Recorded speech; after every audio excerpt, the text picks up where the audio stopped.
Guys, this is Yan aka Big Red here. I'm doing a formal introduction because I'm going to do a documentary. Not about Shane Dawson.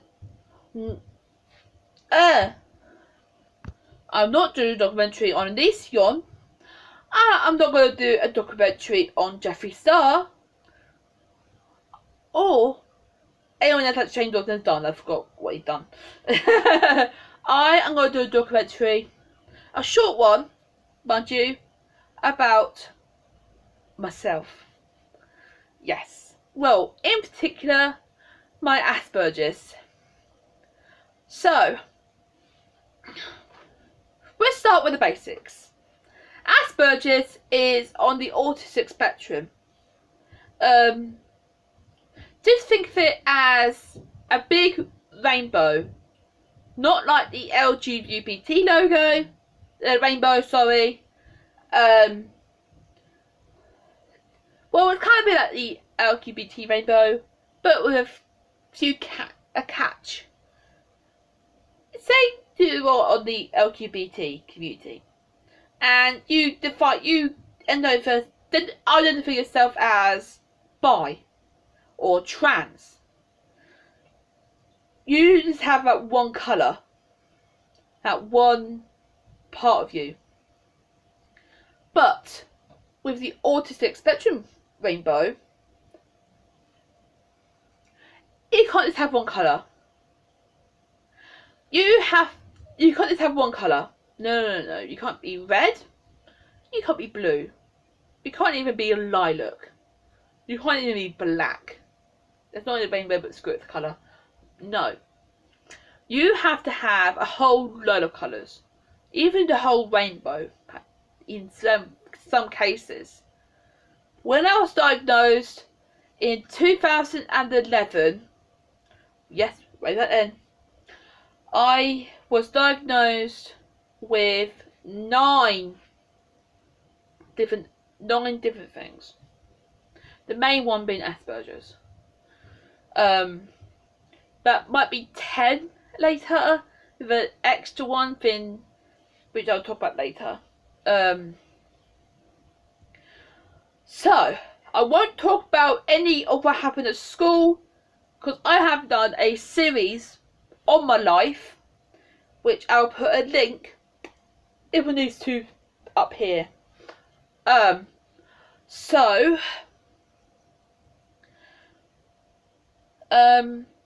Being on the autistic spectrum has basically means your wires are crossed or placed differently.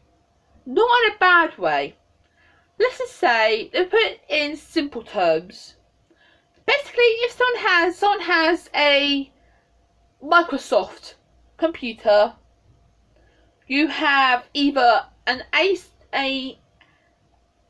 Apple computer, the latest one in the range, in the model, or you have a Tesco own laptop. I'm not putting it in a bad way. I'm just saying that's how it goes for some people who feel like they're on the spectrum. Some people love being on the spectrum, like I do. But some people, they don't like it. It makes them so depressed. That's what I'm trying to put out, really. For me, I am. I hope I want to be like a patriot, like a model. Like I'm proud to have on the spectrum. So let's start at the basics. Everyone on the spectrum has a one specific thing that they love and that they know so much about. Most people, it is transport. Like planes or cars or trains. I've seen a lot of train spotters, a lot of car experts. I bet a lot of like vehicle experts on the spectrum. Or it could be about the army, or it could be about sport. For me, there is only one love. Damn right, Disney. Not this Frozen, Disney altogether. That's the only nearest Disney comparison I can reach to. It's Disney, history, and I know a lot about the big cats. Because they do say that people on the spectrum relate more to cats than or dogs than the cats than people. For example, I have my cat Snowy, who is flat out on my bed. I say he has on the spectrum because the things he do that relate to me. I won't go into that later. So, there are other traits as well that we all share on the spectrum. Main one is called stimming. Now, stimming, stimming, is when you are very, very happy or very, very excited. You do things to express your excitement or happiness. You can't just show words, you have to show it. So the main things that I do it's called flapping. It's not what you expect. Flapping is your hands. Like you do that with your hands. You probably can't see the camera, I'm going to do this so fast. It's a blur, but I'm just doing it with my hands. You can see here my muscles are quite loose. I haven't been diagnosed with that. I haven't had any x-rays to prove that, but I'm assuming the muscles are loose. I cannot control the flapping. I have tried many techniques, but alas, nope. That's the thing as well. If you're a boy on the autism spectrum, you get diagnosis a lot more earlier. Like my nephew, who has just recently got his diagnosis at 10. But for me, as a girl, us girls, we like to hide our conditions. So we try and fit into the normal world. So it makes it a whole lot more harder to get our diagnosis. I think I was about, I know I was 11, I think I was about 15, 16 when I got diagnosis. Which is not too bad, but considering my little nephew got it at 10, that's a big gap. So anyway, back to the traits. So I try to hide my stimming, especially at work, because I don't think many people want to see me doing stuff when I'm trying to be professional. My flapping, my professional. So, particularly now, because I have a tour coming up, I'm going to be a part of, my best friend is doing, and I want to show that I'm professional. Because remember last time she was doing a tour and I was part of, I just got a bit too excited. So I'm going to try to hide it. So I've been trying everything to hide my flapping. But, nope. If I put my hands in my pockets, if I coat on, it looks like I'm, yeah, let's say if I was a boy, yeah. It doesn't look right. That's what I'm saying. Jacking off, yeah. Jacking off. So, I even do this in my sleep. How I know? I can hear it like thumping on my pillow. Not that hard as the kitchen table, but you know what I mean. The other part of stimming I do is bouncing. Like that. I have to do that because, well, I haven't got a bra on. Too much information. Scratch that. I'm not fit to bounce today.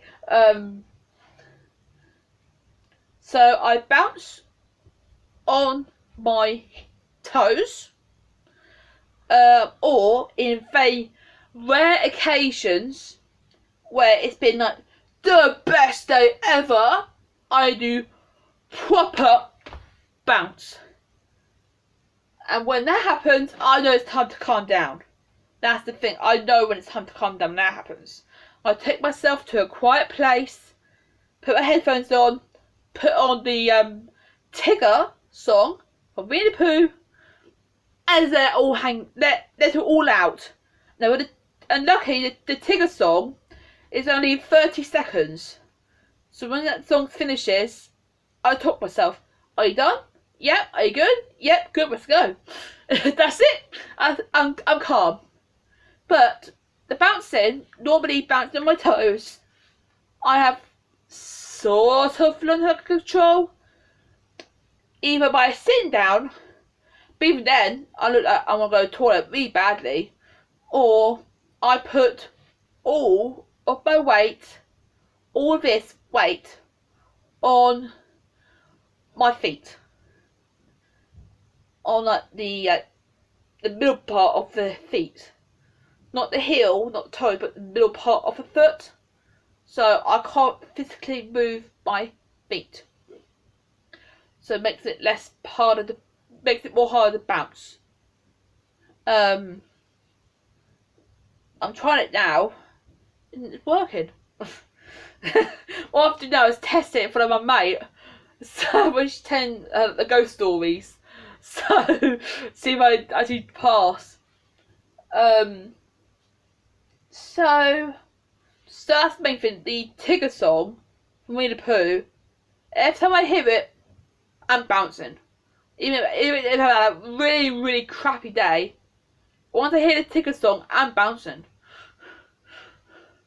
I'm not going to do it live on camera because, well, I'm not suited for bouncing today. Let's just say that.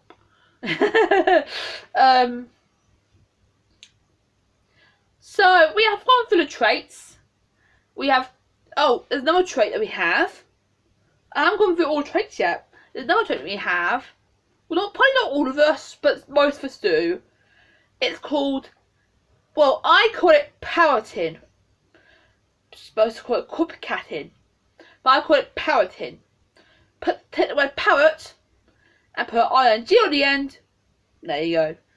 It's basically where we hear something on TV, on film, or even here on YouTube, and we think it's the funniest thing on the earth, or we think we sound normal, we copy it.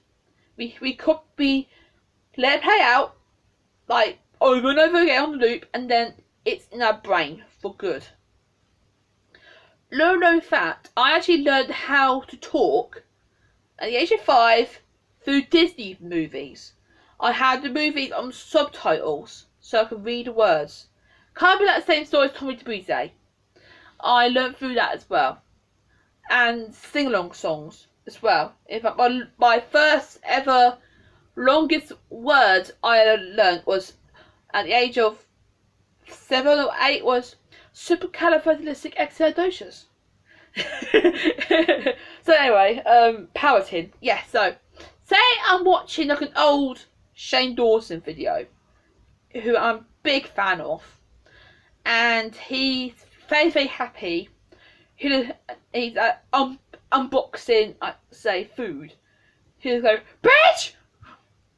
I associate that with something that's like, okay, I'm going to say that when I see something that's very, very exciting. You might have heard it a couple of times actually in my older videos when I get something really cool in my shopping hauls. I just go, bitch!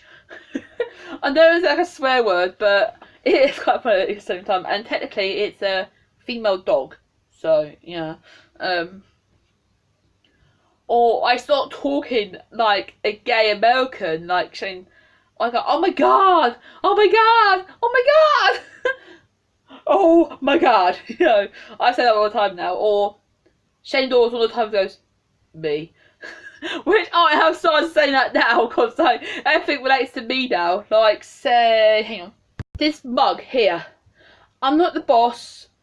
I just have better ideas. I just go, me. When I saw that actually in the shop, actually, I was like, okay, that's me. And if you watch Shane Dawson videos, I repeat everything that he says because he's so funny. Same with the Sidemen. I watch some of the older videos, not the new videos, but the older ones. Well, whenever they'll make a joke about Ethan, he's went, sad fat joke. I've used that a lot. You probably heard them on a couple of videos as well. I don't use it much now because Mum says it's really annoying. Like everything be like, is that a fat joke?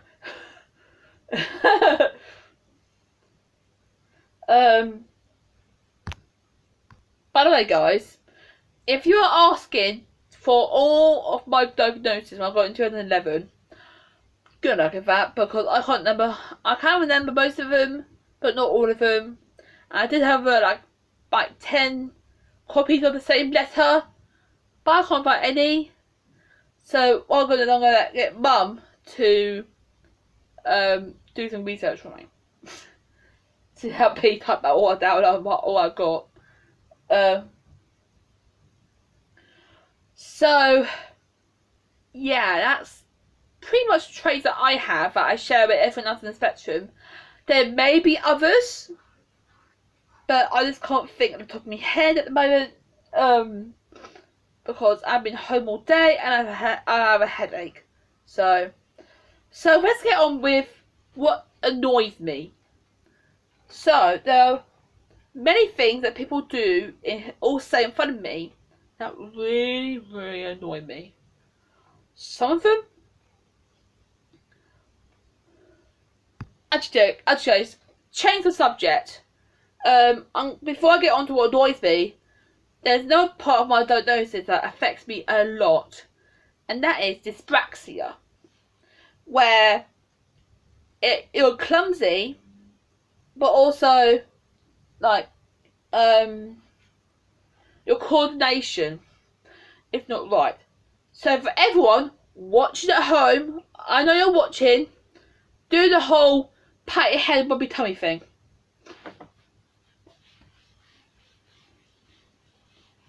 See, I'm doing it. I can do it with this hand, but then watch. As I'm rubbing my tummy, my hands do that, but then as I get my hands want to do the same thing as the tummy. Watch the other hand. Yeah, look. Yeah. I'm just hitting my head now. How? Yeah, that's how I got the headache in the first place. So I've tried that many times. Technically, my arms want to do the same thing all the time. Say I want to go swimming. Let's go swim lessons. By the way, guys, I can't swim. I'm doing the front stroke. My arms, I can't swing my arms properly, that's the one. But my legs can't do it at the same time as the arms. Or they will swing with the arms. So, as you can see, it looks quite funny. So I can't swim, I can't ride a bike. I can't do laces, but I am learning that on the laces. So I was watching TV. I watched the TV. So Oprah Winfrey. Yeah, Oprah Winfrey's on TV. Brilliant. So yeah, there's another thing as well. I get really distracted. Like Whoopi Goldberg. That's what it is. It's not Oprah Winfrey. It's Whoopi Goldberg. Yeah, I get really distracted. You've probably seen that in my live streams, all my videos. I get really distracted. I'm looking here to the video.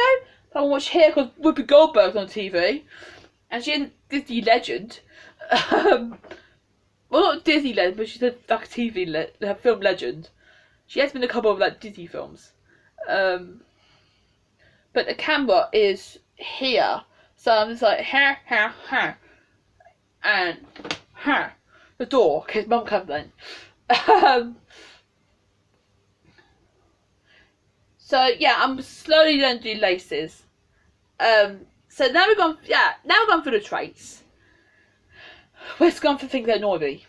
So I still haven't got like a blackboard behind me to show you. So the main thing is when people say, "Oh, you don't look like you have asperger's." What do you expect me to look like then? Do you expect me to look like I have Down syndrome? I'm not. Please, if you have Down syndrome and you're watching this, don't say I'm mocking you. I'm just saying that's the typical stereotype. I do have a big forehead, but apparently, back in the Tudor era, Elizabethan era, it was fashionable to have high foreheads because you look like you're more clever. And what some ladies did, if they didn't have a high forehead, they would pluck out their front hairs to make their forehead taller, which is very painful, but that's what they did back then. So yeah, so technically I'm in the fashion. Yeah, so I just don't like it when people say, "Oh, you don't know that you have Asperger's." Really?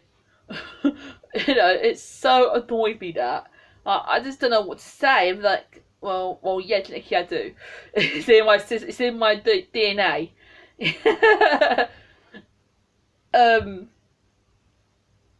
Another one I don't like is when I'm talking about dyspraxia. I'm saying, "Oh yeah, basically I'm clumsy." People say, "Oh, but everyone's clumsy. Everyone like trips over something." Well, technically that's true. But even then, like, it does annoy me because like it does take a special sort of person to like swim. Look, you look like you're a crocodile on steroids. You're a turtle on steroids.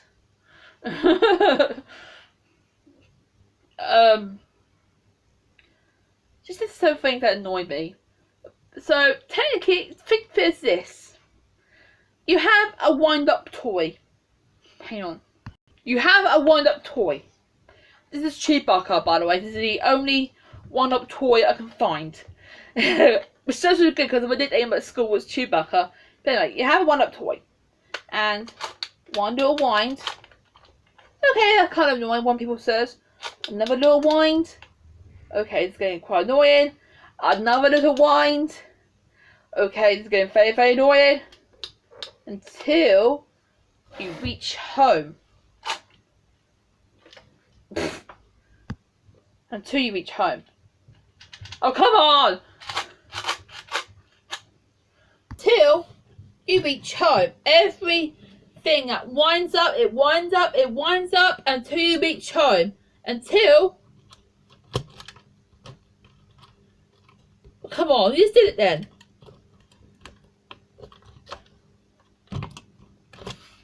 Until you reach home.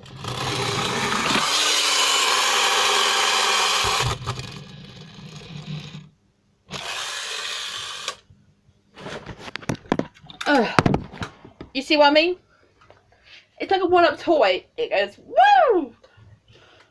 That's in the back. You can see then that even the actual one-up toy prop was winding me up. I couldn't figure out how to work it. It's just those little things. It winds up until you let go home.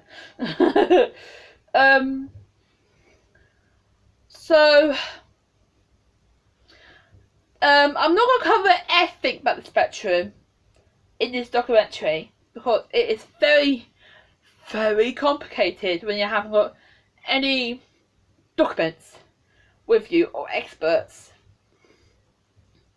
But I'm just going to cover now about the better help controversy and how people YouTube talk about mental health. So if you want to skip that, I'm going to talk about that at the end of the video. So this is my documentary about me done. So if you want to sign up now, you can. I'm just going to talk about how YouTubers talk about mental health. So I think we need a lot more people on the spectrum, like revealing themselves and showing themselves off on YouTube.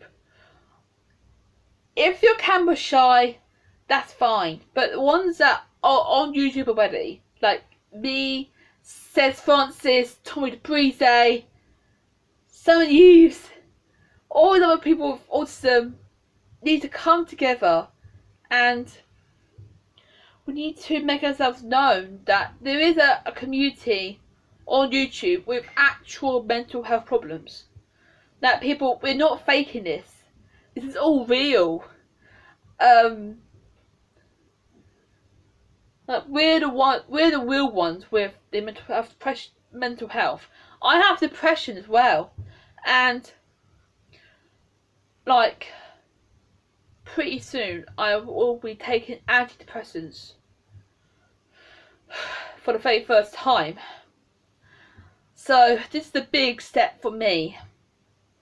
So I need to make myself known that BetterHelp, whether it's a scam or it's not, the terms and conditions were not right. That's all I'm saying on that. But to the YouTubers out there who are faking their mental health, you have no shame in the world. And I don't care if you're doing it just for views. I don't care if this documentary doesn't get any views. This is real. You can't fake stuff for views.